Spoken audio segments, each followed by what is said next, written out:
네, 안녕하세요.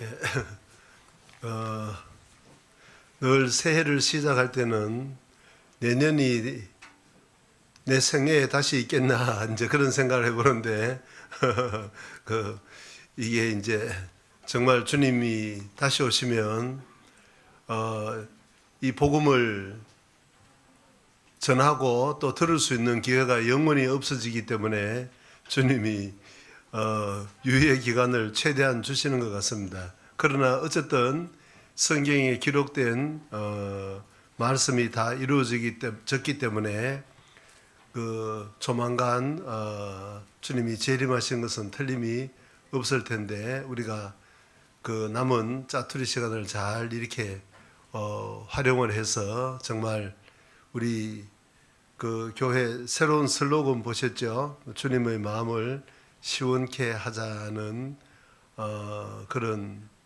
그 구호대로 정말 주님 마음을 시원케 하다가 주님 앞에 서야 되겠다는 간절한 마음이 있습니다. 오늘 이쪽에 자리가 왜 많이 비었는지는 잘 아시죠?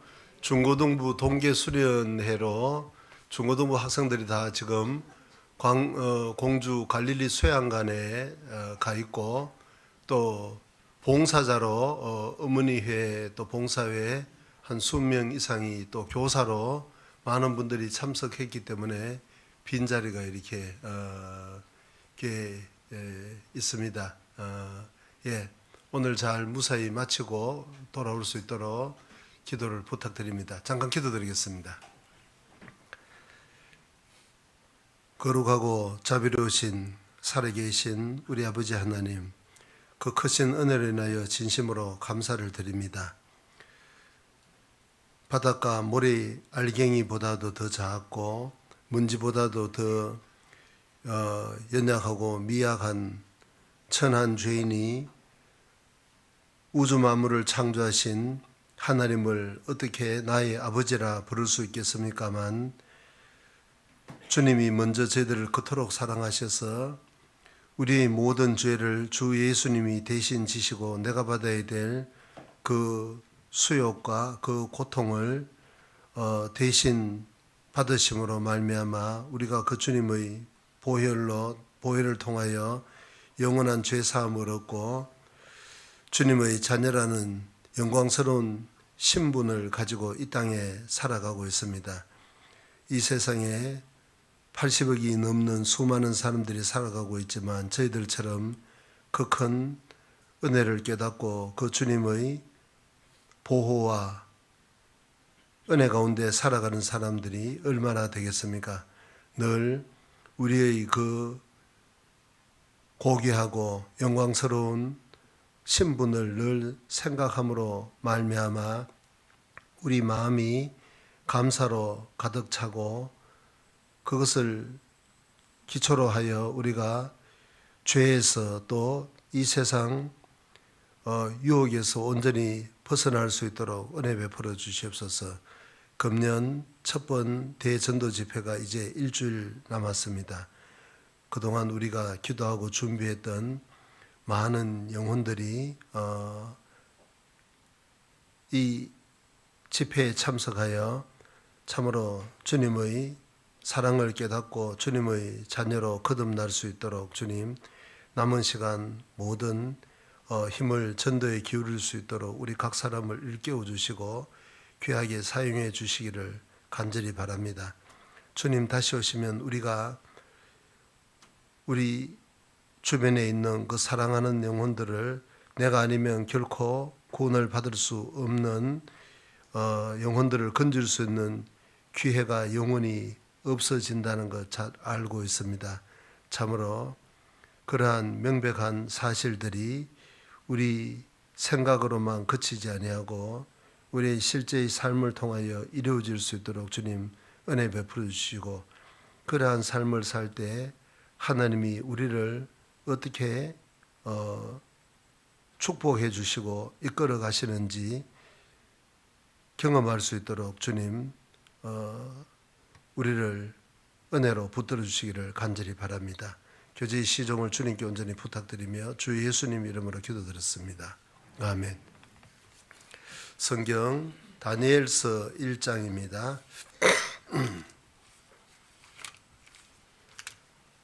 구약성경 다니엘서 1장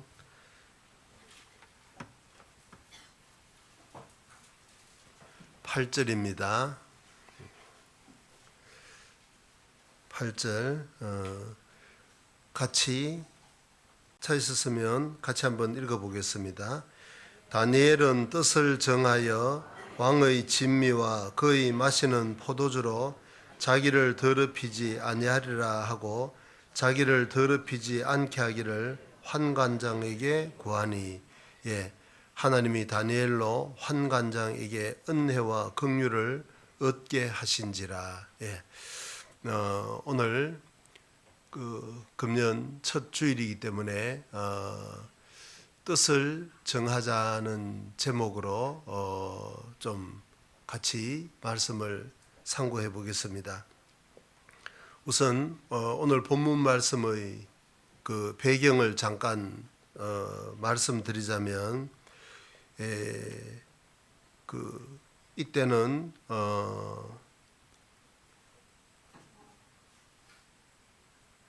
다니엘이라는 사람이 이 바벨론에 그 포로로 잡혀 있을 때입니다.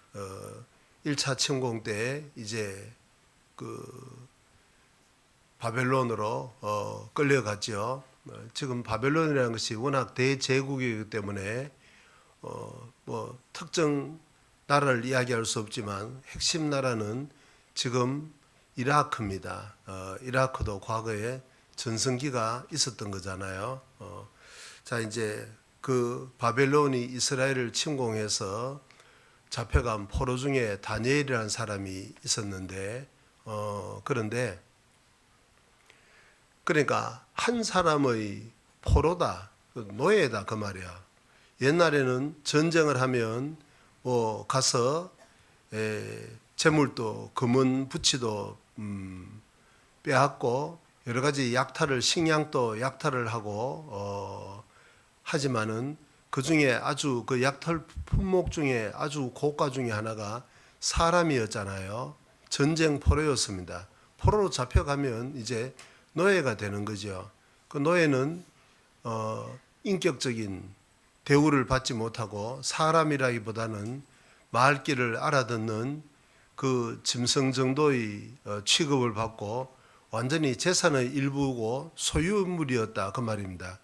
자, 그러면 세상에서 가장 비참한 사람의 대명사가 바로 그런 노예일 텐데, 거기에 노예고 젊은 청년에 불과했어요. 그 젊은 청년 한 사람이 가서 죽는다고 한들 아무런 영향력을 끼칠 수 없고, 뭐 그 사람 때문에 무슨 뭐 나라가 들고 일어나는 데모가 있겠습니까? 아무런 영향력을 끼칠 수 없는데, 이 다니엘이라는 사람은 그 엄청난 대제국에 지금 뭐 세계 초인류 강대국이라는 미국과도 비교할 수 없는 당대 세계를 지배하고 있었으니까요. 그런 그 엄청난 대제국의 총리 대신이었다. 왕 바로 밑에 정말 실권자였다는 겁니다. 왕이야 그냥 위에 군림만 하고 있고, 실제로 그 엄청난 제국을 통치하는 실권자는 엄청난 지혜와 능력이, 뛰어난 정치력이 없으면 언제든지 우후죽순격으로 그 큰 제국 안에 다양한 민족이 있고 언어가 다 다르고 문화와 풍습이 다른데 그걸 통제한다는 것이, 생각해 보십시오. 지금 우리나라 같은 소위 말하는 단일 민족이라는 이런 자그마한 땅덩어리가 살고 있는 단일 민족도 이렇게 생각이 다르고 복잡한데, 그 엄청나게 다양한 민족을 섞어 놓으면 정말 통치한다는 것이 얼마나 어렵지 않겠습니까?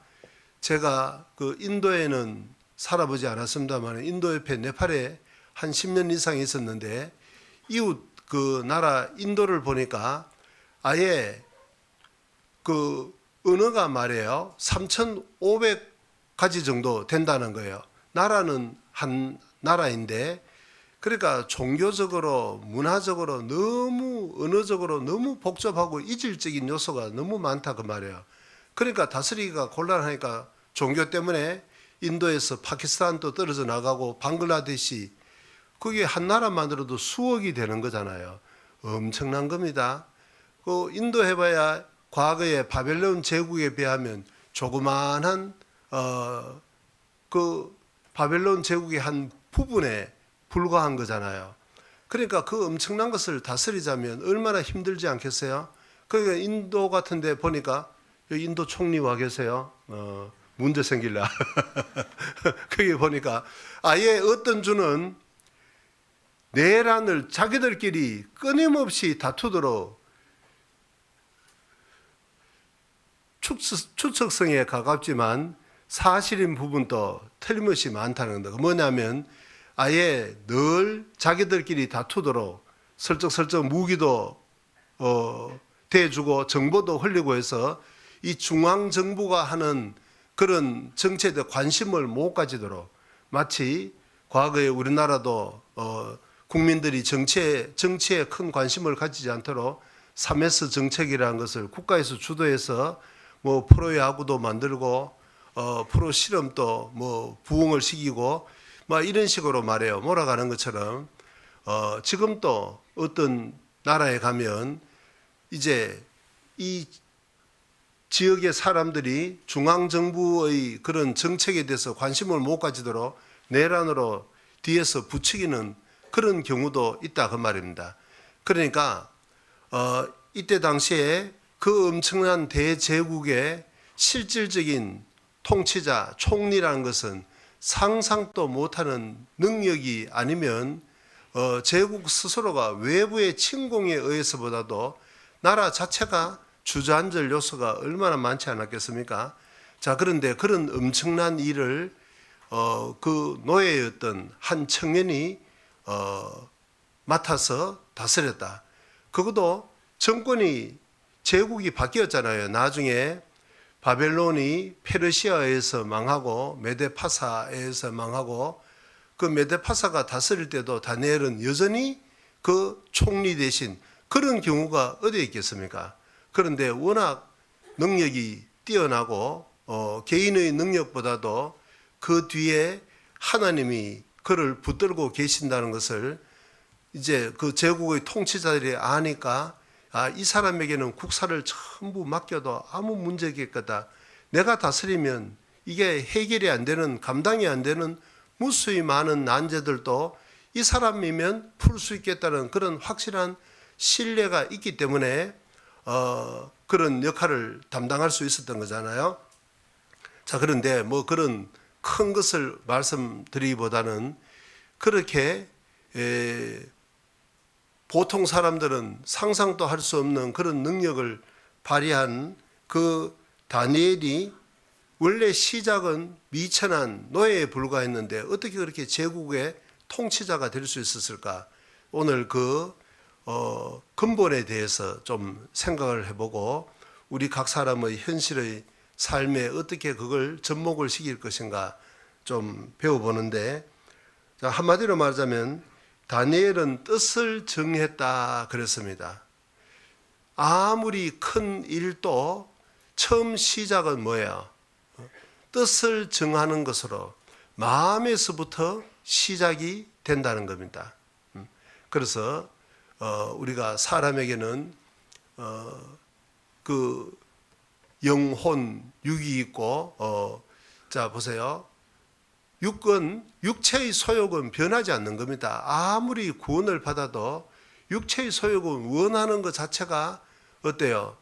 먹음직하고 보암직하고 지혜롭게 할 만큼 탐스러운 이 세상 것만을 쫓습니다. 그건 변하지 않아요. 영은 어때요? 성령은 하나님의 영이기 때문에 절대로 변하지 않습니다. 항상 먼저 그의 나라와 그의 의를 구하는 신령한 것을 쫓는, 자, 이건 변하지 않아요. 그러면 중간에 어떤 삶을 살 거냐 결정짓는 것은 뭐죠? 그 중간에 있는 혼이다 그 말입니다. 그러니까 혼이라는 것은 지정의라고 하잖아요. 먼저는 지식이고 그 다음에는 감정이고 세 번째는 의지인데 오늘은 주로 뜻을 정했다고 그랬으니까 의지를 어느 쪽으로 굴복을 시킬 것이냐, 그것이 오늘 말씀의 주제가 되겠습니다. 자, 모든 것을 뜻을 정하는 것으로 시작된다 그 말이에요. 그러니까 그 노예, 아무런 누구에게도 영향력을 끼칠 수 없는 그 한 사람 죽었다고 해서 누구 한 사람 눈물 하나 흘려주고 주지 않고 누구 하나 그 사람을 대변해 가지고 뭐 데모를 주도를 한다든지 그런 일이라는 것은 있을 수 없는 이제 그런 미천한 노예가 어떻게 그렇게 두 개의 제국을 통치를 하는 그런 총리 대신에 올라갔을까? 그 시작은 뜻을 정했다는 거예요. 그리고 왕의 진미와 그의 마시는 포도주로 자기를 더럽히지 아니하리라고 굳게 뜻을 정했다는 거잖아요. 왕의 진미, 그러니까 이때는 그 제국을 통치하기 위해서는 황제 입장에서는 말이에요, 유능한 인재들을 발굴을 해야 되는데 처음부터 이렇게 훈련을 시키는 것이죠. 옛날에도 뭐 왕정 시대는 왕자들은 특별히 따로 이렇게 엄격하게 어떤 그 문뿐만 아니라 무예도 이렇게 닦았잖아요. 왕자 수업을 받았던 거잖아요. 아마 뭐 지금도 북한 같은 데서는 이 지금 현 집권을 하고 있는 김정은이도 뭐 스위스 같은 데 가서 유학을 후계자 수업을 왕자로서의 통치자로서의 수업을 받고 온 것으로 우리는 그렇게 들어서 알고 있습니다. 어쨌든 이 제국에서도 그 엄청난 제국을 통치하기 위해서 이제 자국의 인재들뿐만 아니라 포로로 잡혀왔다 하더라도 아주 뛰어난 청년들은 발굴을 해가지고 교육을 시켰던 겁니다. 자, 그런데 이제 먹는 것도 뭐 문무를 겸비하도록 훈련을 시키겠죠. 그런데 먹는 것도 말이에요, 아주 산의 진미로 왕이 먹는, 왕이 그것을 신경을 쓸 정도로 잘 교육을 시켰다는 거예요. 야, 엄청난 것을 먹었겠죠. 자, 포도주, 그러니까 이제 이거는 술 쪽으로 분류되니까 이거는 안 맞는 것 같다 하지만은 왕의 진미가 왜 사람을 더럽히게 하게 되는 것이냐, 잘 아시죠? 그들은 이제 먹기 전에 말이에요, 그들이 섬기는 신에게 그 음식을 차려놓고 우리나라 조상들에게 제사 지내는 것처럼 먼저 그들의 신 앞에 진열을 해놓고 제사를 드리고 난 다음에 물려 나온 것을 가지고 먹었다는 겁니다. 그러니까 우상의 제물이다 그 말이에요. 다니엘은 그걸 여호와 하나님만을 섬기는 하나님의 종으로서 그런 우상의 제물을 먹을 수가 없다. 자, 이제 이것이 다니엘의 뜻인데, 그러자면 어때요? 왕의 명령을 거스르게 되는 것이잖아요. 그러니까 이제 뭐 당장 그 노예 주제에 왕의 명령을 정면으로 거부하고 그런 엄청난 특권을 스스로 이제 물리치는 것이니까 뭐 죽어야 당연한 일인데, 그런데 이 다니엘은 죽을 각오를 하고 그 환관장에게 자기들을 교육시키고 있는 그 사람에게 먹지 않겠다고 이렇게 한 거죠. 뒤에 내용을 보면 채식을 했다는 겁니다. 그러니까 이제 환관장 입장, 책임자 입장에서는 이제 이 고민이 되는 거잖아요. 애들은 똑똑하고 뛰어난 수재인데 없어서는 안 될 영재들인데 이게 종교적인 문제로 부딪히니까, 그럼 잘못하다가 저쪽은 구원받지 못한 사람들은 말이에요, 그런 엄청난 진미를 먹으니까 뭐 그야말로 기름기가 넘치는데 이 애들은 채식만 해가지고 이게 영양실조 비슷하게 하면 이제 책임이 나한테 돌아올 텐데 내 목이 달아날 파인데, 그런데 다니엘이 간곡하게 부탁을 하고 하나님이 그 사람의 환관장의 마음을 움직여 주시니까 하나의 지혜를 낸 거죠. 좋다 그러면 한 열흘 정도 실험을 해보자 해가지고 이게 완전히 차등이 난다면 먹어야 된다고 이제 이렇게 타협을 본 거죠. 그런데 시간이 지나고 나서 보니까 고기를 먹었는 사람보다도 훨씬 더 얼굴이 빛이 나더라. 하나님이 그렇게 도와주신 거죠. 무조건 뭐 채식을 지금 뭐 권장하는 그런 것이 아니고, 하나님 뜻대로 하나님 말씀대로 살려고 자신을 주님께 드렸을 때는 주님의 은혜와 능력이 반드시 나타난다는, 실제로 하나님의 능력이 나타난다는 거잖아요. 자, 어쨌든 이것은 그런 배경을 가지고 있다는 것을 생각하고, 오늘 주제는 뜻을 정한다는 겁니다. 그래서 다니엘도 최악의 조건이었지만 하나님께 뜻을 정하고 주님 뜻대로 살려고 자신을 주님께 드렸을 때는 하나님의 능력이 나타났던 것처럼, 성경은 처음부터 끝까지 비단 다니엘뿐만 아니고 모든 믿음의 선진들은 그런 공통점이 있다는 겁니다. 그래서 뜻을 정하자는 거예요. 뜻을 정하지 않으면 항상 마음속에 갈등이 있고, 그런 갈등 때문에 이제 문제가 생긴다는 거잖아요. 자, 하나님이 원하시는 것은 우리의 그 뜻을 정하는 거예요. 성경 잠언 4장입니다. 이 앞에 강대상 위에는 상당히 좀 더운데 어떻게 이 앞에 하나 끌 수 있는지. 예.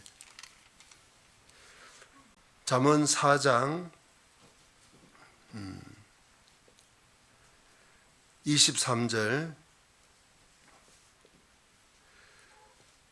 무릇 지킬 만한 것보다 더욱 내 마음을 지키라. 생명의 근원이 이에서 남이니라. 지킬 만한 것보다 더욱 내 마음을 지키라. 자, 우리 마음을 주님께로 고정시키는 것은 신앙생활에 있어서 절대적으로 중요하다는 겁니다. 세상 일도 마찬가지죠. 자, 지킨다 그러니까 어때요? 에덴 동산에서 하나님이 첫사람 아담에게 이 동산을 지키라 그랬잖아요. 생각해 보세요. 그때 사람이라고는 아담, 하와 두 사람밖에 없는데 무슨 위험이 있길래, 외부에서 노리는 무슨 적이 있길래 지키라고 했을까? 우리는 아는 대로 다른 사람은 없었지만 마귀가 있었습니다. 하나님의 원수인 마귀가 아담 하와를 넘어뜨리고 하나님의 계획을 완전히 뒤집어 엎기 위해서 호시탐탐 기회를 노리고 있었다 그 말이에요. 그러니까 지키라는 것은 에덴 동산을 먹지 말라는 선악과를 먹지 않기 위해서는 먼저 아담은 자신의 마음을 지켜야만 했던 겁니다. 여기 있는 것처럼 무릇 지킬 만한 것보다 더욱 내 마음을 지키라. 거기에서 마음을 지키는 데서 생명의 근원이 이에서 난다. 아담은 그 자신의 마음을 지키지 못했기 때문에 결국은 죄가 들어왔고 죽음이 왔잖아요. 온 세상이 풍지박산 나버렸던 겁니다. 아담의 모든 후손들은 지옥 가는 운명에 태어날 수밖에 없도록 완전히 문제가 시작이 된 거잖아요. 마음을 지키지 못한 것 때문에 그런 일이 생겼던 겁니다. 그래서 하나님의 역사는 항상 우리가 뜻을 정한 것에서, 우리 마음을 주님께 고정한 것에서 시작이 되는 겁니다. 우리가 구원을 받을 때도 마찬가지였죠. 그 누가복음 24장에 보면 예루살렘에서 엠마오로 가는 그 두 제자의 기사가 나옵니다. 자, 처음에 두 사람이 약 한 20올이 되는 엠마오로 가면서 여러 이야기를 나누었을 때 예수님이 일방적으로 접근을 했습니다. 두 분이 가면서 하는 말이 뭡니까? 이야기 내용이 뭡니까? 자, 그랬을 때 예수님에 관한 것이라는 것을 쭉 이야기했습니다.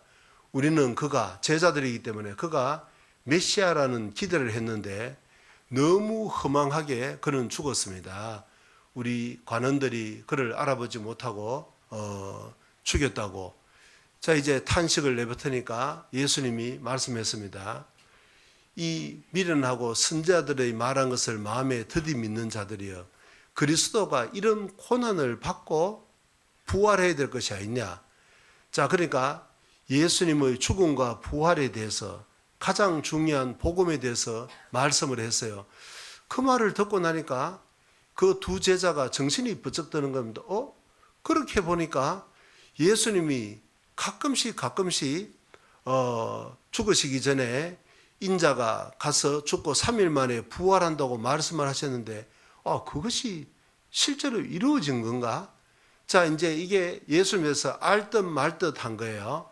자, 그런데 어느덧 길은 세 갈래 길로 왔습니다.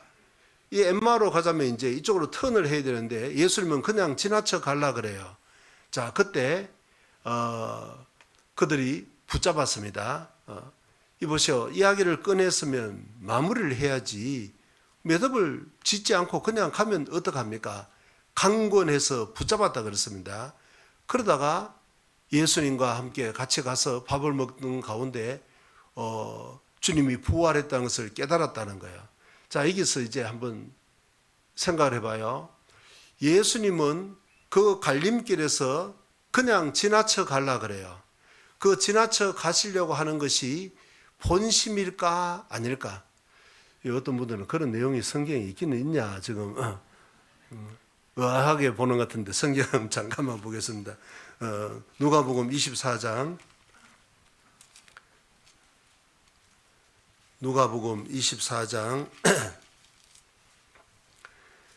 28절 29절 저희의 가는 촌에 가까이 가매 예수는 더 가려 하는 것 같이 하시니 저희가 강권하여 가로되 우리와 함께 유하사이다. 때가 저물어 가고 날이 이미 기울었나이다 하니 이에 저희와 함께 유하러 들어가시니라. 자, 그래서 이제 구원을 받도록 도와주신 거예요. 근데 여기서 그 엠마오로 가는 갈림길에서 예수님은 엠마오로 가지 않고 더 가려 지나쳐 가려고 했다는 거예요. 여러분, 자, 이것이 주님의 본심일까 아닐까? 어떻게 생각하세요? 지나쳐 가는 것이 본심일까? 엠마오로 가는 것이 본심일까? 자, 이쪽 분단. 예? 엠마오로 가는 것이, 이쪽은 어때요?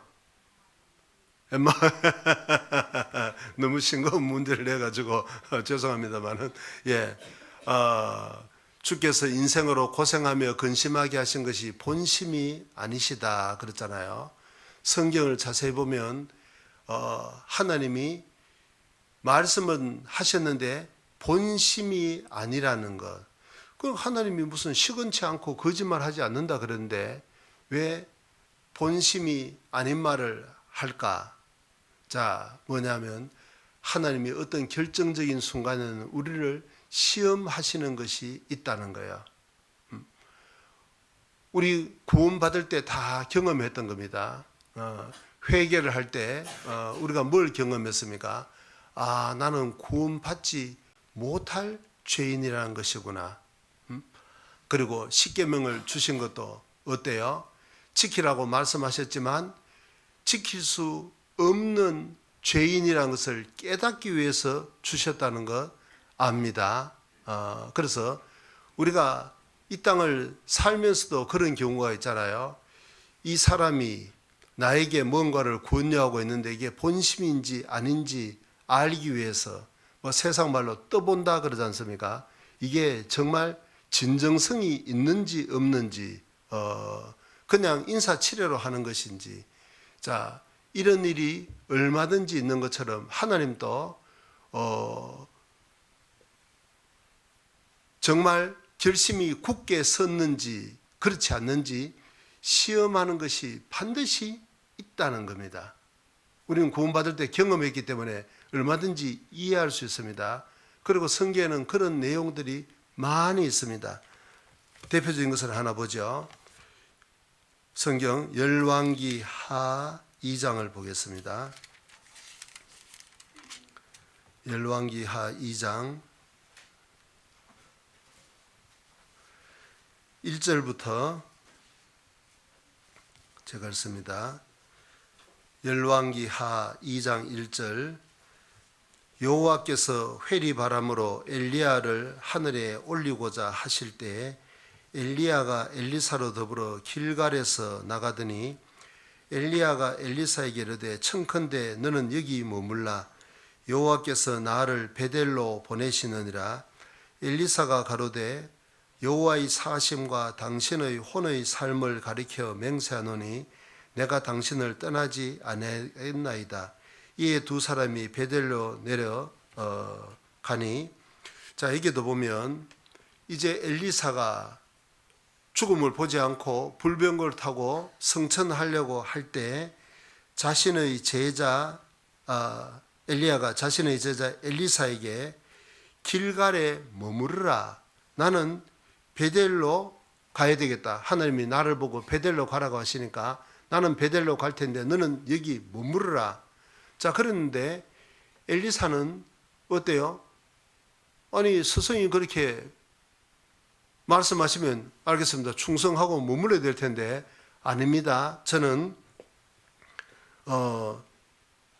하나님께 맹세하는데 내가 당신을 떠나지 않겠습니다. 붙잡겠다는 거예요. 끝까지 좇겠다는 겁니다. 자, 그런데 엘리야가 화를 내고 야, 임마! 그렇게 명령했는데 자식이 복종을 해야지 왜 따라와? 자, 그렇게 하지 않았습니다. 그러니까 이걸 보면 어때요? 머무르라고 한 것이 본심이에요, 아니에요? 아닙니다. 테스트를 하고 있다 그 말이에요. 이 제자 마음속에 정말 나를 따르고자 하는, 주님 말씀에 순종하고자 하는 간절한 열망이 실제로 있는 것인지 아니면 입에 붙은 말인지 시험을 했다는 거예요.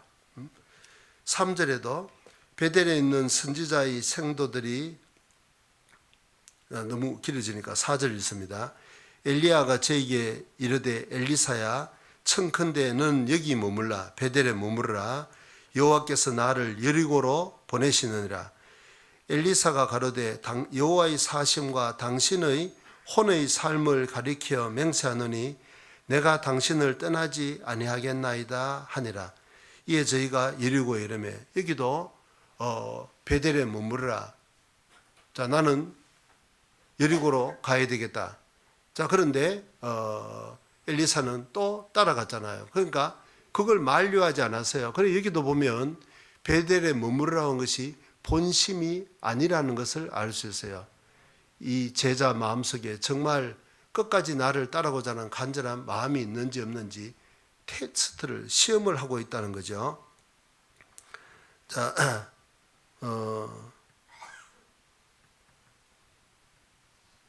6절에도 엘리야가 또 엘리사에게 이르되 청컨대 너는 여기 머물라. 여호와께서 나를 요단으로 보내시느니라. 저가 가로되 여호와의 사심과 당신의 혼의 삶을 가리켜 맹세하노니 내가 당신을 떠나지 아니하겠나이다. 이에 두 사람이 행하니라. 자, 그래서 이게 쭉 이제 몇 군데를 머무르라고 한 거죠. 첫 번째 길갈에 머무르라. 두 번째는 베델에 머무르라. 세 번째는 여리고에 머무르라. 자, 끝까지 요단까지 가잖아요. 다 물론 의미가 다 있습니다.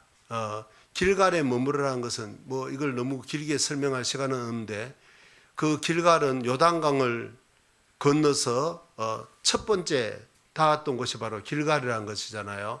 거기서 그들은 40년 동안 광야 생활을 하면서 행하지 않았던 그 할례를 행했습니다. 지금으로 말하면 구원이다 그 말이에요.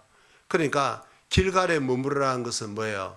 구원을 받았으면 되었지 꼭 주님 말씀대로 순종을 해야 되겠냐? 육신이 있는지라 몸이 세상에 있는 동안에 꼭 말씀대로 살 수 있냐? 자, 구원으로 만족하고 살아간다 그 말이에요. 그 다음에 그러나 엘리사는 저는 구원받은 것으로 만족하지 않습니다. 정말 주님을 올바로 섬기겠습니다. 뜻을 정하고 나니까 이제 베델에 머무르라는 거예요. 베델이라는 것이 뭐예요? 하나님의 집이라는 뜻이잖아요. 구원받고 교회에 나오면 되지 뭘 꼭 그렇게 순종을 하고 뭐 이런 모임 저런 모임에 다 참석해야 되겠냐? 주일 집회만 참석하면 됐다. 예를 들면 오늘 오후에 식사 후에 무슨 모임이 있어요? 모임 이름이 뭐예요? 이쪽에 모르는 것다. 놔두고. 자, 어때요? 봉사회 물어보겠습니다. 오늘 모임 이름이 뭐예요? 봉사회 잘 아시네. 자, 주일 집회만 참석하면 됐지 뭘 또 봉사회는 뭐 그렇게 귀찮게 하냐. 연초에 만날 사람도 많은데.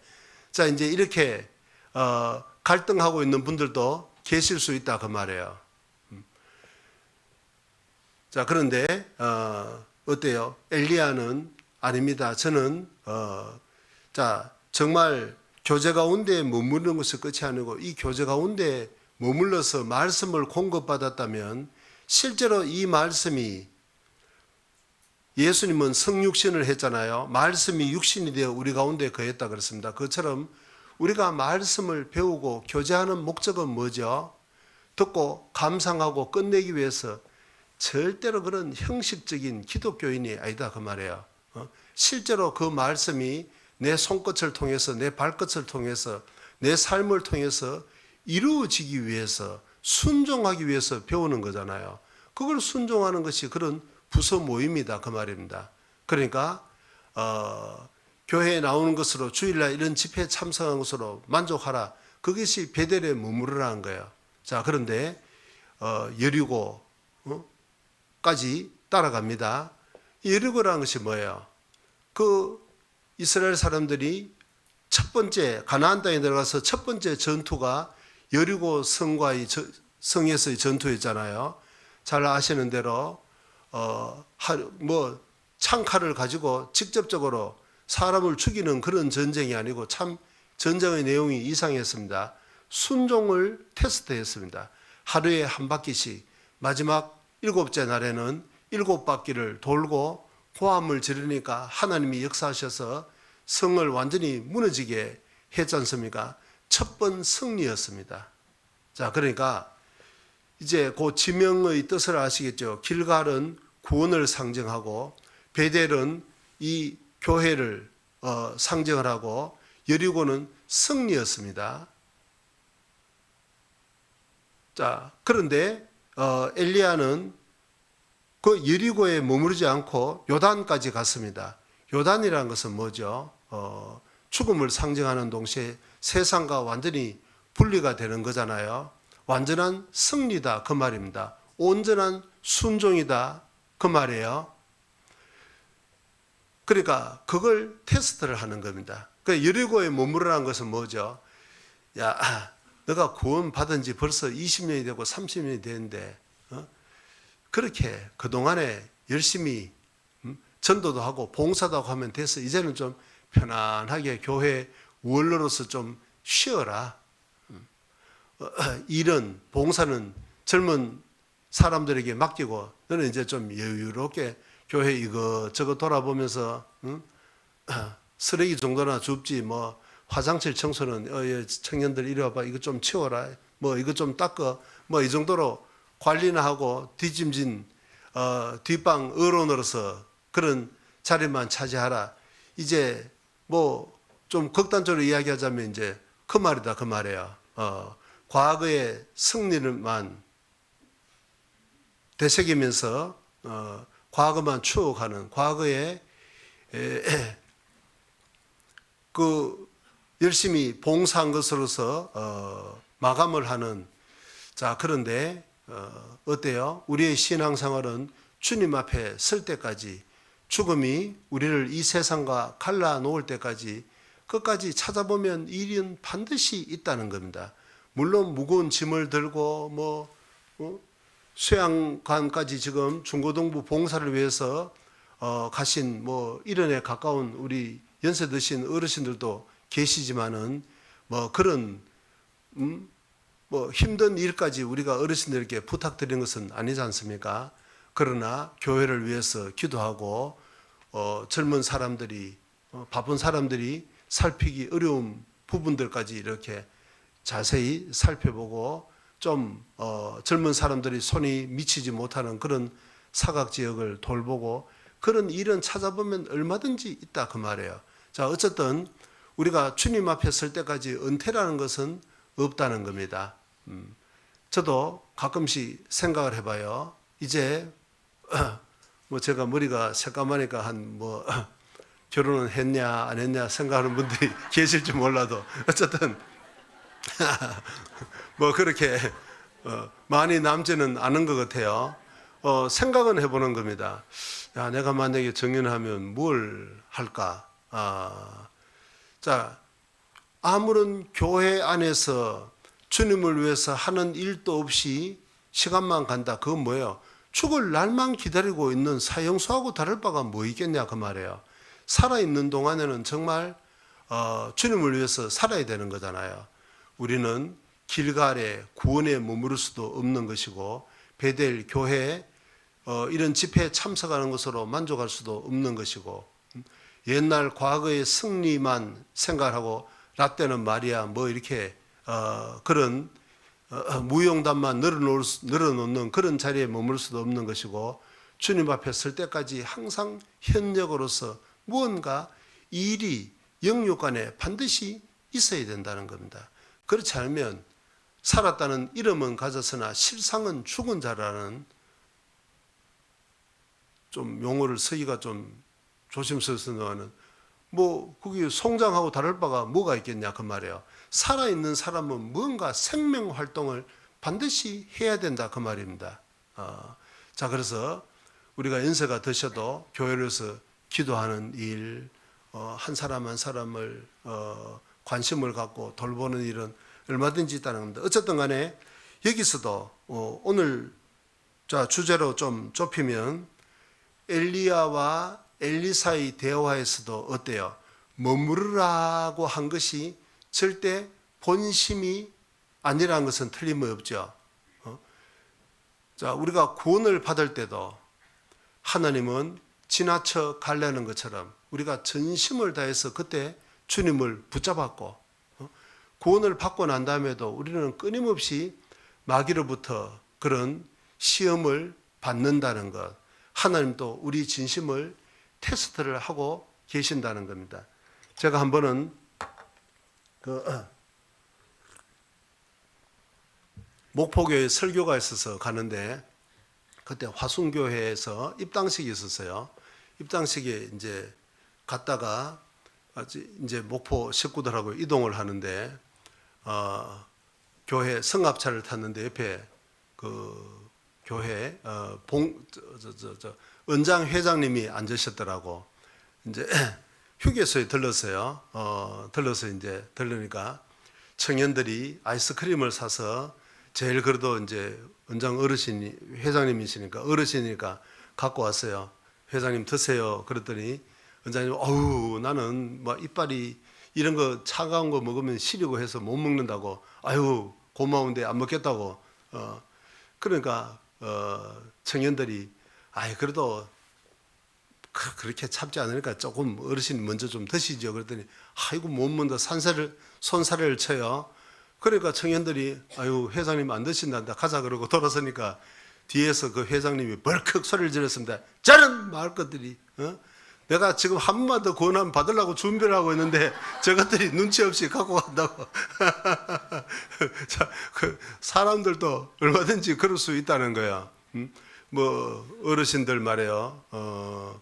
연말 연시에 한 번 정도 구원했는데 거절한다고 그게 진짜로 본심으로 생각하면 너무 좀 생각이 짧을 수가 있는 거예요. 정말 마음이 진정성이 전달되도록 간곡하게 부탁하는 것도 우리가 이 인간관계에서도 필요한 문제일 겁니다. 어쨌든 이 하나님도 반드시 정말 우리가 진정한 그런 마음이 있는지 시험하는 것이 반드시 있고, 자 오늘 주제로 다시 돌아가자면 어떤 큰 일도 처음 시작은 반드시 결심으로 시작된다는 겁니다. 의지를 드리는 것에서 시작이 된다는 거예요. 룻기를 한번 보겠습니다.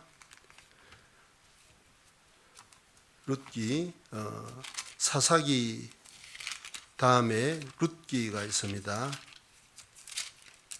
룻기 1장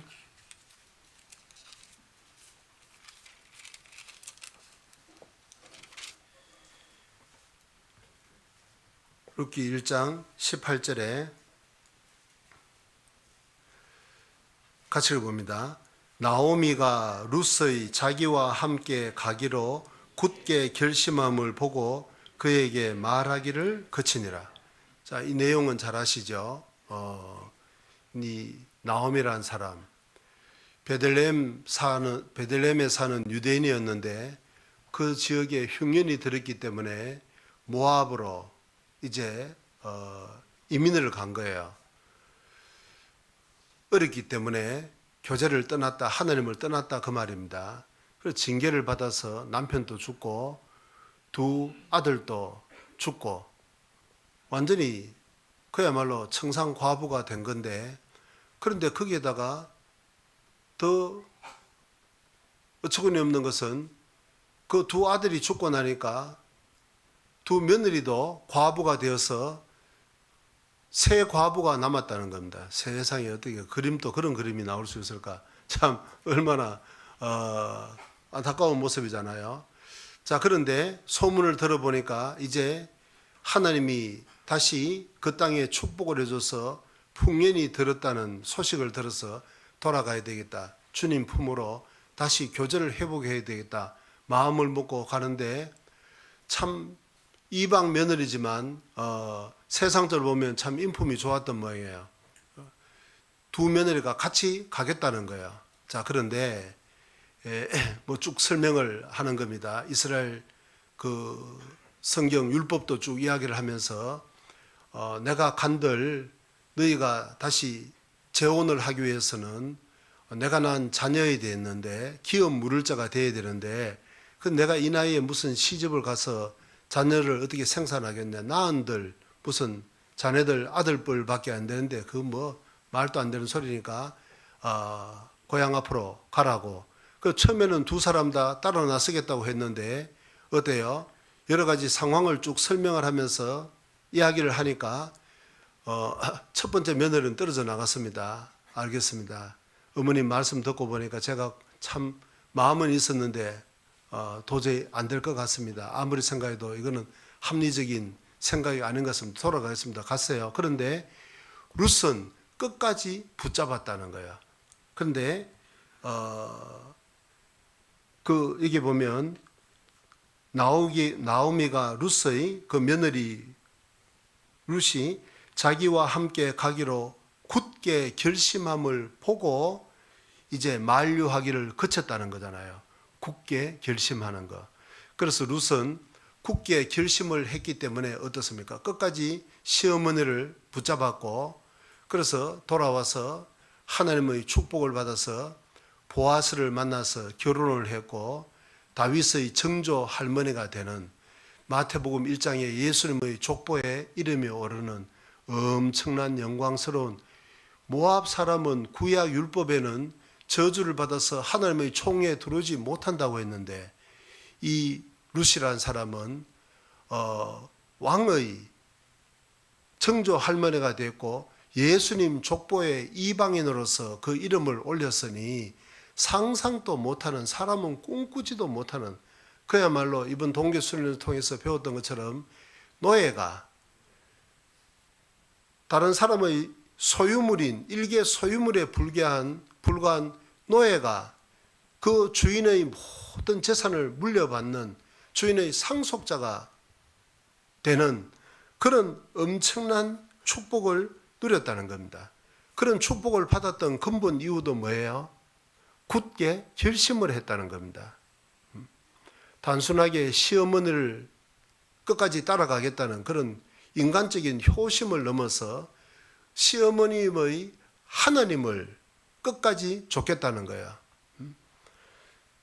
자, 그랬을 때 하나님의 축복이 거기에 쏟아졌습니다. 에스더스도 어때요? 그 고아에 불과한 그 에스더가 대제국의 페르시아의 왕비가 되었습니다.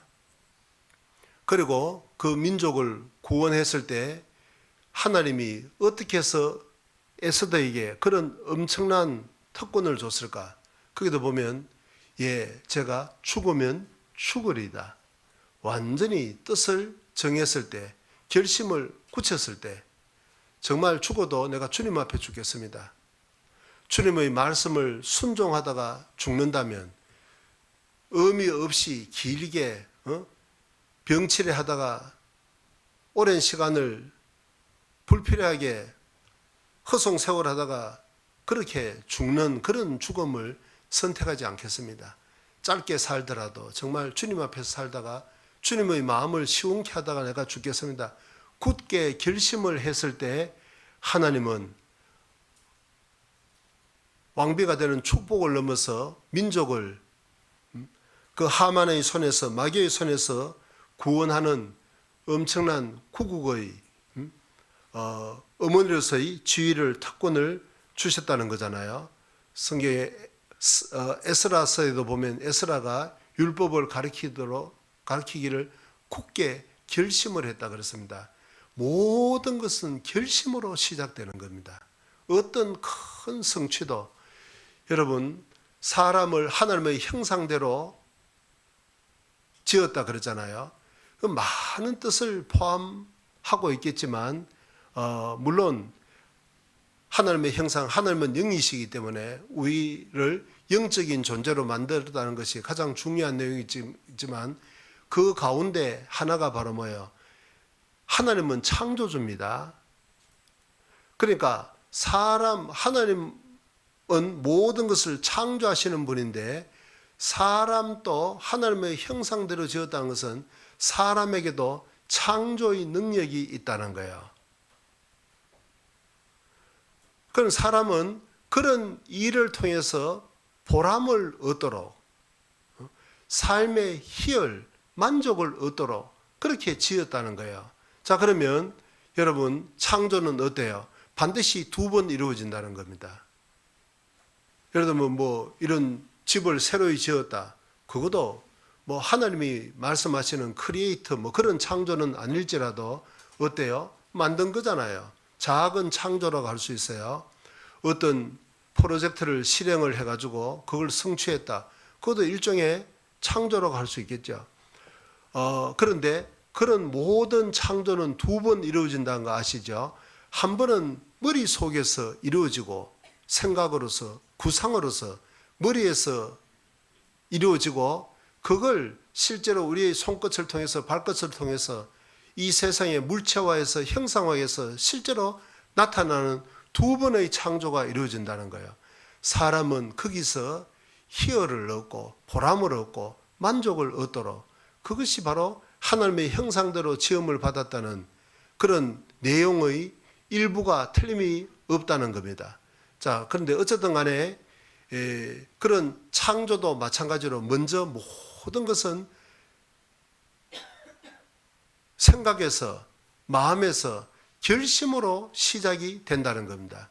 아무리 머릿속으로 구상만 하더라도 마음에 굳게 결심하지 못하면 작심삼일이라는 말처럼요, 용두삼일로 구원은 거창한데 뒤에 나중에 이루어지는 것은 아무것도 없는 그런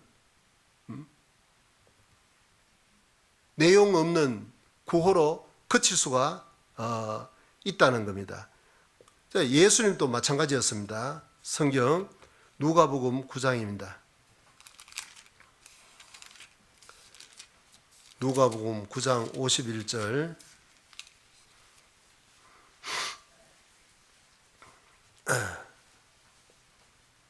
누가복음 9장 51절. 같이 봅니다. 예수께서 청천하실 기약이 차감해 예루살렘을 향하여 올라가기로 굳게 결심하시고, 인간의 몸을 입고 오신 하나님이신 예수님도 예루살렘에 올라가기로 굳게 결심을 했다 그랬습니다. 뭐 그냥 올라가면 되지 뭐 그렇게 뭐 거창하게 굳게 결심할 건 또 뭐 있냐? 자, 그렇게 생각하시는 분은 안 계시죠? 이제 올라가면 죽는 겁니다. 삼위일체의 하나님이 서로 분리된 적이 한 번도 없었습니다. 그러나 어때요? 십자가에 죽으실 때는 이 잔을 내게서 지나가게 하옵소서. 이 죄악의 잔을 예수님이 직접 마시지 않으면 절대로 구원을 안 되기, 사람을 구원할 수 없기 때문에 이 죄악의 잔을 마시면 거룩하신 하나님과 완전히 구분이 되어야 되는 겁니다. 예수님은 항상 기도하실 때 나의 아버지라고 불렀는데 십자가에 이 죄악의 잔을 마시고 십자가에 못 박히실 때는 엘리 엘리 라마 사박다니 나의 하나님 어찌하여 나를 버리셨나이까. 하나님이라고 아버지라고 부르지 않았습니다. 죄인은 하나님을 아버지라고 부를 수 없다는 겁니다. 불러봤자 하나님은 전혀 네가 왜 내 아들이냐, 왜 나를 아버지라 부르느냐 책망을 하시는, 물리치시는 겁니다. 자, 하나님과 한 번도 분리된 적이 없었던 그 예수님이 예루살렘에 올라가면 그 죄악의 잔을 마시면 어떻습니까? 하나님과 완전히 분리가 돼야 되는 거잖아요. 예수님도 한 번도 경험을 해보지 못했던 일이다 그 말입니다. 얼마나 두렵고 그 잔을 마신다는 거, 제가 그걸 보면 그 잔을 마신다는 것이 그게 간단한 쉬운 문제가 아니에요. 제가 살던 그 카트만두에 가면 그 바그마티 강이라고 그 시내를 관통하는 강이 있어요. 야, 색깔이 완전히 흙탕물입니다. 근데 거기 상류 지역에는 이제 그 힌두교 규례를 따라 가지고 사람을 화장하는 화장터가 많아요. 그러면 돈이 좀 많은 사람은 장작을 많이 떼니까 잘 타고, 빈민들은 말이에요, 장작 값이 부족하니까 많이 못 태우니까 뭐 일부, 너무 혐오스러운 이야기인가? 예, 하여튼 일부만 타고 막 대충 다음 손님 오니까 쓸어 넣어버린데, 근데 그 밑에는 끔찍한 것은 그 밑에 애들이 혹시라도 그 손가락에 있던 가락지 같은 것이 떨어졌을까 해가지고 그 깜깜한데 아무것도 안 보이죠. 드듬드듬해서 뭐라도 그 주워내려고 애들은 그렇게 놀고, 와, 그걸 보면 정말 이게 사람 사는 건가, 저렇게 꼭 살아야 되는 건가 할 정도로 참 그런 모습들도 이렇게 보고 있는데요. 자, 그러니까 상류부터 그런 식으로 시작하니까 그 밑에 가면 생활 옷쓰고 뭐고 다 몰려들면 물이 어떻게 되겠어요? 한번 한잔 해보실래요, 그거? 그러니까 뭐 이 잔을 마신다는 것이 그냥 뭐 낭만적으로 물 한 컵 마신다 그런 것이 아닌 세상의 모든 혐오스러운 것, 모든 추한 것, 모든 악한 것, 모든 죄를, 그걸 거룩하신 분이 한 번도 마셔본 적이 없는 분이 마신다는 거 상상도 못하는 겁니다. 자, 어쨌든 예수님도 이제 예루살렘에 올라가시면 그 잔을 마시고 그 십자가를 져야 되기 때문에 얼마나 두렵고 당황해 했다는 거예요. 오죽했으면 하나님 이 잔을 내게서 지나가게 하옵소서 3번씩이나 기도했잖아요. 땀방울이 핏방울이 되도록 간절히. 그걸 어떻게 이루었느냐, 여기에 예루살렘을 향하여 올라가기로 굳게 결심한 데서 그런 성취가 이루어졌다는 겁니다. 자, 결심하지 못했으면 그 잔을 질 수도 없었다 그 말입니다. 우리도 어떤 큰 일도 처음 시작은 반드시 굳은 결심으로 시작된다는 거예요. 굳은 결심으로. 자, 그러면 굳게 결심하지 못한 사람은 그 결과가 어떻게 될 건지 조금만 한번 생각해 봐요. 굳게 결심하지 않으면 어떨 것 같습니까? 항상 마음속에 갈등이 있는 겁니다. 결심을 강하게 딱 굳히면 그때부터 하나님이 도와주시는 거잖아요. 아까 엠마오로 가는 두 제자도 마찬가지였고, 우리가 구원을 받을 때도 정말 이 손 하나를 잘라서라도 내가 구원을 받아야 되겠다 굳게 결심했을 때 그때 하나님이 도와주시는 겁니다. 예수님도 예루살렘에 올라가기로 십자가를 지시기로 굳게 결심을 하실 때 그때부터 하나님이 도와주셨다는 거예요. 그런데 결심을 하지 못하면 항상 마음속에 갈등이 있습니다. 여러분 갈등이라는 거 잘 아시죠? 그 갈자가 무슨 갈자예요? 칡갈자입니다. 줄기하고 등나무 아시죠? 줄기가 서로 얽혀서 꼬인 겁니다. 그걸 보고 갈등이라 그래요. 나중 되면 이게 칡덩쿨인지 그 나무 덩쿨인지 알 수가 없다는, 서로 꼬여가지고. 자, 그것처럼 굳게 결심하지 않으면 항상 마음속에 갈등이 끝나지를 않는다는 겁니다. 이게 주님 뜻인지 이게 내 뜻인지. 기도하는 내용을 들어보면 뭐 이것 주시고 저것 주시고. 자, 이번 우리 동교 수련회 때 노예에 대해서 배웠는데 노예는 주인의 뜻을 이루기 위해서만 존재한다는 거예요. 그런데 오늘날 기독교인들의 기도 내용을 들어보면 가관이라는 거야. 뭔 노예가 욕심이 그렇게 많냐 그거야. 이것도 해주시고 저것도 해주시고 남편 사업 잘 되게 해주시고 친정어머니 병 낫게 해주시고 자식 좋은 대학 가게 해주시고 뭐 전부 세상에 욕심으로 가득 찬, 세상에 그런 노예는 없었다는 거야. 노예는 어떻게 하면 내 주인의 뜻을 이룰 것인가 그것만 고민하면 된다는 거야. 그런데 웬 노예가 그렇게 욕심이 많냐고. 그러니까 이게 하나님이 원하는 하나님의 뜻하고 이 사람이 원하는 자신의 뜻하고는 전혀 맞지 않다 그 말이에요. 자, 어쨌든 자 이제 결정하지 못하면 항상 갈등이 있습니다. 여러분 갈등이라는 것 한 번도 나는 그런 거 안 해봤다. 손 한번 들어보세요. 이럴까 말까, 꼭 뭐 이 사업을 할까 말까, 저 사람하고 결혼을 할까 말까, 뭐 그것뿐만 아니고 우리가 살면서 수많은 갈등, 결정을 하지 못하면 번민의 밤이 찾아오고 밤새도록 자지 못하고 끙끙 앓다가 밤을 지새는 경우도 허다하지 않습니까? 갈등, 정하지 못하면. 시간이 없어서 다 안 찾겠습니다만은 창세기 26장에 보면 어때요? 이삭이라는 사람이 그 땅에 흉년이 들었을 때 본능적으로 아버지가 했던 것처럼 그 흉년 문제를 해결하기 위해서 이집트를 목표로 출발했습니다. 하나님이 중간에 막았습니다. 그랄이라는 지방에 머물렀는데 어때요?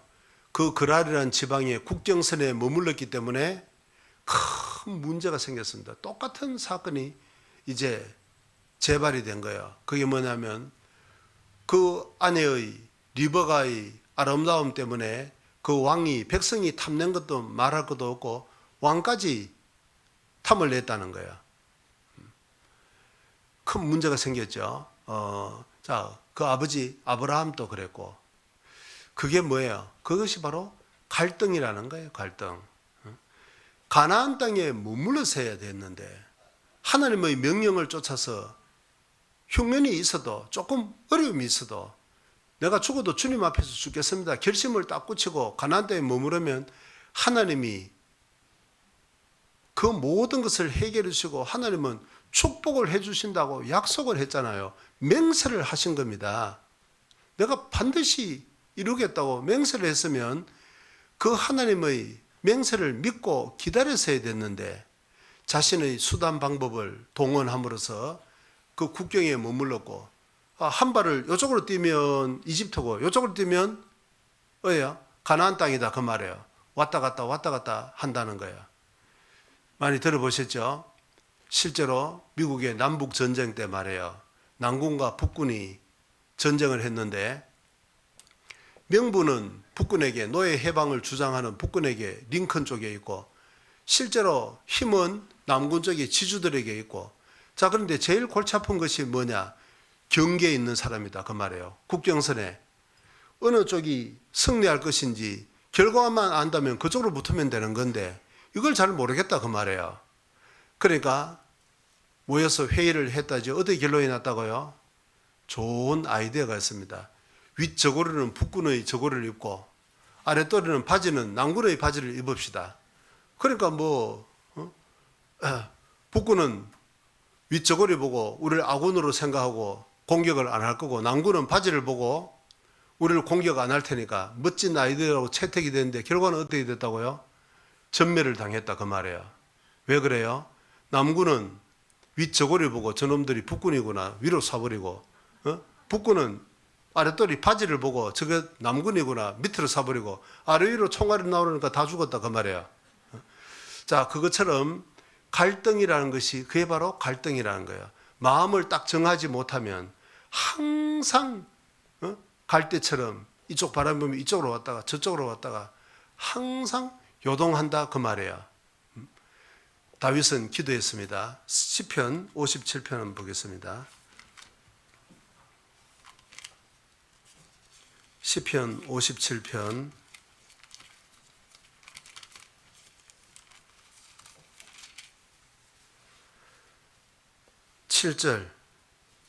7절에 같이 읽어봅니다.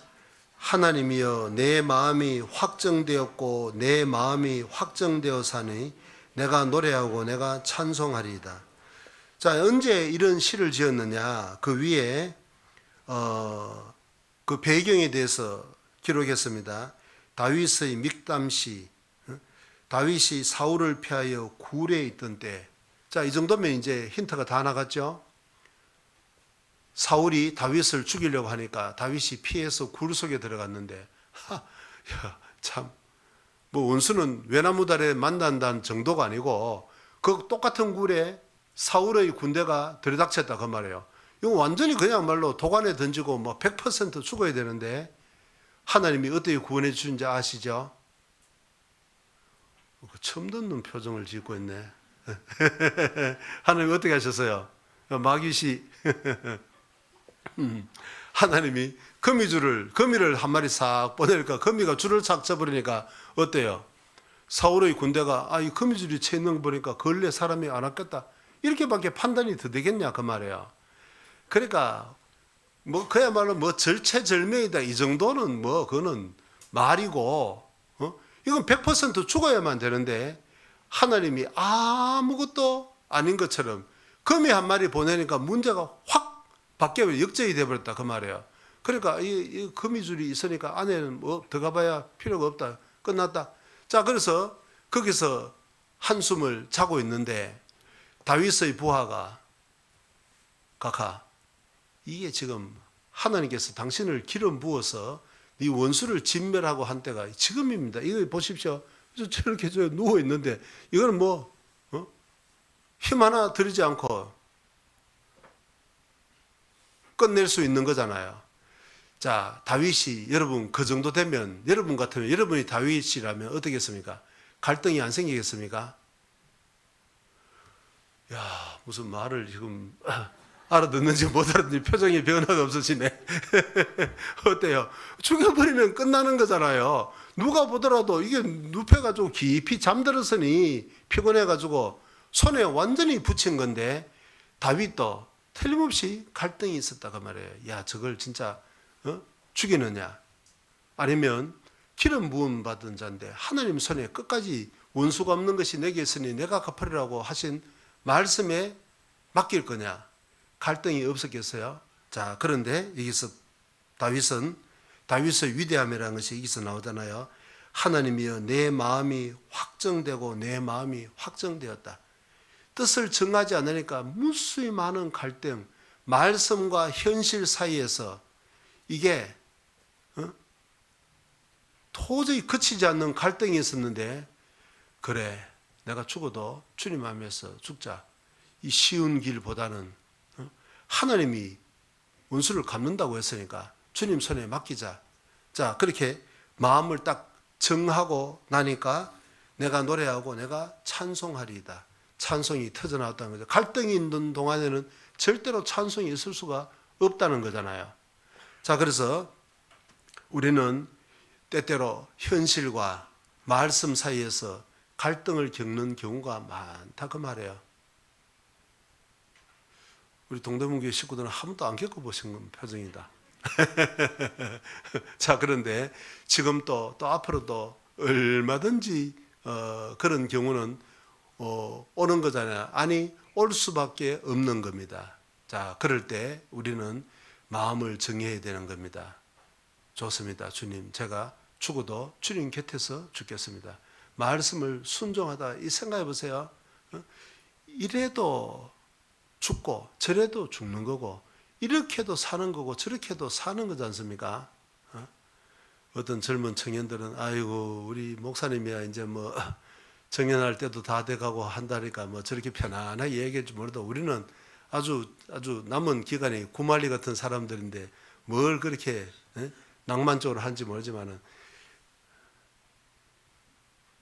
주님 오시는 날은 같은 거 아니에요? 실제로 살다 보면 금방 지나가는 것을 우리도 다 경험할 문제입니다. 저도 교복 입고 말이에요. 모자 쓰고 학교 다닐 때는 20살 되리라고는 꿈에도 생각을 못 했는데 지금 20살을 약간 넘었습니다. 금방 지나간단 말이에요. 인생이라는 것 자체가. 자, 그래서 우리가 정말 주님 앞에 뜻을 정했을 때 그 미천한 노예 다니엘을 그 엄청난 상상도 못하는 제국의 총리가 되도록 주님께서 도와주시던 것처럼 우리도 마찬가지입니다. 큰일, 거창한 일을 생각하지 말고 작은 일부터 우리가 굳게 결심을 할 때 그때부터 하나님이 실제로 역사를 하신다는 거예요. 무릇 지킬 만한 것보다 더욱 내 마음을 지키라. 우리 마음을 주님께 온전히 드릴 때 나의 마음 성전 삼고 주께서 계시네. 그 마음 중심에 주님이 자리를 잡고 일하시는 겁니다. 자, 이제 좀 구체적으로 그러면 결심의 내용에 대해서 잠깐 생각하고 정리하겠습니다. 뭐 세상에서는 작심삼일이라 그러잖아요. 좋지 않는 단어이면은 틀림없는데 실제로 현실적인 단어이면은 또 틀림이 없는 것 같아요. 근데 그래서 이제 정말 혼자 결심을 해서 이루기 어려운 부분들은 또 함께 합심 협력해서 하는 경우도 많죠. 우리 구역도 좀 자랑을 좀 해야 될 것 같은데 저는 개인적으로 성경을 이렇게 읽고 뭐 당연히 이 목사가 뭐 성경을 안 읽고 어쩌겠습니까마는 이제 그런데 이제 이번에 구역에는 아예 구역장님이 정하셔가지고 뉴 맥체인 성경 읽기로 해서 이렇게 이 하루에 구약 뭐 쉽게 말하자면 창세기, 그 다음에 잠언, 신약은 마태복음, 사도행전 해서 1장부터 날짜별로 이렇게 계속 띄워주세요. 그래서 혼자 하기 어려운 것이지만은 결심을 해도 조금 오래 지속될 수 없지만 그렇게 함께 하고 또 읽은 내용을 좀 묵상한 것을 간단하게나마 같이 올리고 그러면 얼마든지 이 시간에 다른 형제 자매님들이 읽고 계시겠구나. 그걸 생각하면 그 마음을 나는 약하지만 우리는 얼마든지 할 수 있는 거잖아요. 자, 그래서 말씀 또 전도 이제 이번 금년 대전도 집회가 일주일밖에 남지 않았습니다. 저는 참 우리 동대문 교회가 가지고 있는 많은 장점 중에 하나가 전도에 대한 열정, 그리고 작년에도 우리가 통계로 내봤습니다마는 또 많은 분들이 그 말씀을 듣고 또 교제까지 이렇게 머무르고 계신 거잖아요. 그래서 이번 전도 집회에도 항상 있고 또 있을 것이다. 그렇게 생각하지 말고 정말 우리가 처음 구원받을 때보다 주님의 재림이 엄청나게 가까웠다는 것은 틀림이 없는 거잖아요. 자, 그래서 뭐 거기에 대해서는 길게 말씀 안 드려도 다 잘 아실 내용이니까요. 어쨌든 정말 내가 이번 집회 때 한 명은 꼭 인도하겠다고 뜻을 굳게 정하면 하나님이 반드시 인도할 영혼을 붙여줄 것을 경험할 겁니다. 아이고 이번에 아니면 뭐 다음에 하지, 날 좀 풀리면 하지, 걔네가 평생 못합니다. 그래가지고 좀 마음을 어떻게 해서라도 좀 인도하겠다는 마음을 굳게 굳히시면 하나님이 이끌어 주시는 영혼을 만나게 될 겁니다. 자, 그리고 또 하나는 이 우리가 헌금에 관한 부분입니다. 너무 그 이야기하기는 어려운데 뭐 어차피 우리가 그 넘어야 될 산이기 때문에 말씀을 드리자면, 이제 전번에 영동포 교회가 자립을 했기 때문에 우리가 그 서울중앙교회에서 자립한 교회로서 이제 참여를 했습니다. 이번에는 더 가까운 도봉교회에서 새로이 땅을 부지를 매입해서 건축을 한다는 거예요. 성인이 한 120여 명, 우리 동대문교회 절반 이하인 것 같아요.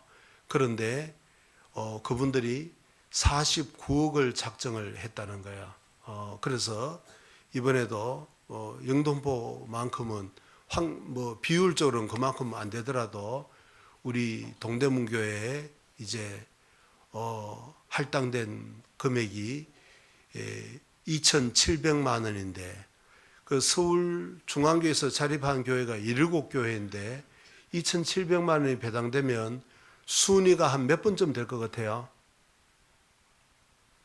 글쎄, 제일 많이 내나?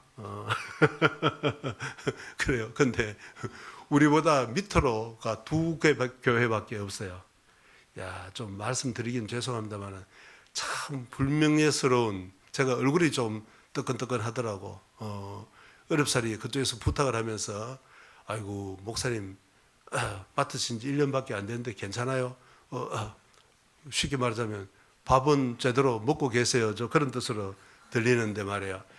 세상에 전도인이 한 명 있는 교회보다도 그 왜 그런 것이 책정이 됐냐면, 금년 한 해 그 헌금한 11조를 아마 그 11개월 동안 등분했던 것 같아요. 자, 그렇게 하니까 우리가 이제 제일 꼴찌, 우리보다 적은 교회가 2개 교회가 있고 꼴찌에서 세번 돌아서면 3등이다 그러면 동메달 갑니다 그 말이에요. 아유, 어떻게 생각하세요? 우리 정말 영적인 자존심에 이거 금이 생기는 문제인 것 같아요. 그래서 제가 말씀드리고 싶은 것은, 우리가 최선을 다했을 때 주님이 도와주시는 것이지, 우리가 이런 핑계 저런 핑계, 아까 갈등을 할 때는 말이에요, 변명거리가 얼마든지 수천 수만 가지 변명거리가 나오지 않겠어요? 세상에서도 뭐 사연 없는 무덤이 없다, 뭐 조금 용어가 안 좋습니다 하면 뭐 처녀가 애를 낳아도 뭐 할 말이 있다, 별별 누추한 격언까지 있는데 말이에요. 마음을 딱 굳히지 못하면 항상 못할 이유가 생겨요. 아유, 이번 달에는 무엇이 뭐 걔또 무엇이 안 되고, 이번 달에는 갑자기 손주를 봐서 안 되고, 이번 달에는 뭐 평생 못하는 거지. 그런 동안에 어때요? 그러다가 주님 앞에 섰을 때 주님이 뭐라고 물으시겠습니까? 내가 너한테 복음을 위해서 사용하라고 맡긴 그것을 어떻게 했느냐 틀림없이 물으실 텐데, 우리는 구구한 그런 누추한 변명을 할 거냐? 정말 다니엘처럼 당당하게, 예, 제가 정말 어려운 환경이었지만 뜻을 정하고 주님께 내 마음을 들었을 때 주님이 이렇게 도와주셨습니다. 다 그런 거잖아요. 요셉은 환경적으로 보면 얼마나 최악의 상황 아닙니까? 형들에게 인신매매를 당하고 죄를 안 지려고 노력하다 보니까 강간범이라는 누명을, 강간은 아니죠, 성추행인가 뭐 하여튼 그런 누명을 쓰고 감옥에 노예가 되고 감옥에 갇히기도 하고, 그러나 뜻을 정하고 정말 주님 뜻대로 살겠다고 마음을 굳히니까 하나님이 지켜주시고 그 총리 대신이 되도록 하나님이 축복을 해주셨습니다. 여러분, 그 다니엘의 기록이, 그 요셉의 기록이, 다윗의 기록이, 그게 그분들의 삶으로만 마치고 우리하고 관계가 없으면 우리가 성경을 배우는 의미가 무엇이 있냐 그 말이에요. 그게 그분들로만 그치지 않고 똑같이 구원받은 우리 삶에, 우리 동대문 교회, 우리 각 사람의 삶에 이루어진다면 얼마나 멋지고 얼마나 영광스러운 삶이 아니겠냐 그 말이에요. 하나님은 구구한 변명을 넣는 그런 폐장병들의 하나님이 아니고, 어려운 시기지만 다 똑같이 어려움을 겪고 있는 거잖아요. 도봉교회는, 그 작은 교회가 그런 큰 일을 하는데 우리가 무슨 뭐 새삼스럽게 뭐 큰 것을 하자 그게 아니고, 정상적인 헌금 생활, 11조도 정말 양심적으로 하나님 앞에 떳떳하고 당당하게, 어차피 주님 앞에 가서 다 계산해야 될 텐데, 네가 얼마를 냈냐 그게 아니고 너가 도대체 내 것을 가지고 어떻게 사용을 했느냐, 내가 맡긴 것을 얼마만큼 너를 위해서 마음대로 사용했냐. 회사 공금이 주머니에 잔뜩 있다고 그걸 자기 마음대로 써버리면 어떻게 되겠습니까? 당장 회사에서는 공금 횡령으로 잘리고 다 배상을 해야 되겠죠. 그것처럼 성경에는 그 정상적인 11조를 하지 않는 것은 하나님의 것을 도둑질하는 것이라고 말라기서에 분명히 말씀했는데, 그걸 완전히 농담으로 얘기해버린다 그 말이에요. 자, 그래서 우리 동대문 교회가 가지고 있는 그런 좋은 장점들, 이 영혼을 건지고자 하는 그런 열정들, 또 그런 결과들을 우리가 지난해 경험했는데, 그것이 진짜 정상적인 궤도로 올라서 우리가 꽃을 피우고 열매를 맺히고 우리 개인의 삶도 풍요로워지기 위해서는 금연 한 해 내가 11조를 비롯한 기본적인 헌금 생활은 뭐 특별히 많이 내주십시오 그런 이야기가 아니고, 정상적인 생활을 주님 앞에 정말 부끄럽지 않는 양심의 가책을 받지 않는 그런 생활을 한다는 것을 마음에 굳게 결심을 하시면 하나님이 어떻게 그 결심을 이룰 수 있도록 도와주시는지, 또 더 할 수 있도록 축복을 해주시는 것인지, 늘 우리가 배운 것처럼 그걸 경험한 나라 개인이 너무 많지 않습니까? 그 영국이 그래했고 미국이 그래했고 우리 한국도 마찬가지잖아요. 우리가 뭐 새마을운동 이전도 저는 뭐 보릿고개까지는 모르겠지만 어려운 시기도 경험을 해봤고, 살다 보니까 IMF라는 충격적인 일도, 그때 제가 교사를 했는데 2달 동안 월급이 안 나오더라고.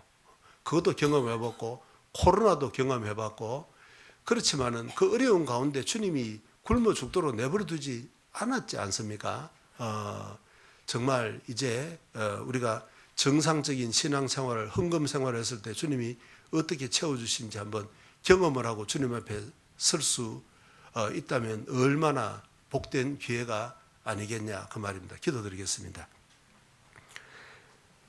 자비로우신 우리 주님 감사드립니다. 오늘 우리가 그 바벨론의 제국의 노예로 끌려가서 아무런 영향력이 없었던 한낱 노예가 얼마나 많은 사람에게 영향을 미치는 그런 존귀한 영광스러운 위치로 나아갔느냐. 그 시작은 뜻을 굳게 정하는 것이라는 것을 우리가 배웠습니다. 우리 동대문교회 귀한 주님의 자녀들 참으로 연초에 주님 앞에 정상적인 신앙생활에 대해서 뜻을 굳게 정함으로 말미암아 하나님이 어떻게 그 자신을 헌신한 그 마음속에 어떻게 그 뜻이 이루어지는 것을 경험하고 또 넘치도록 채워주시는 주님의 축복을 우리가 경험하는 한 해가 될 수 있도록 축복하여 주시옵소서. 남은 교제의 모든 시간도 주님께 온전히 부탁드리며 주 예수님 이름으로 간절히 기도드렸습니다. 아멘.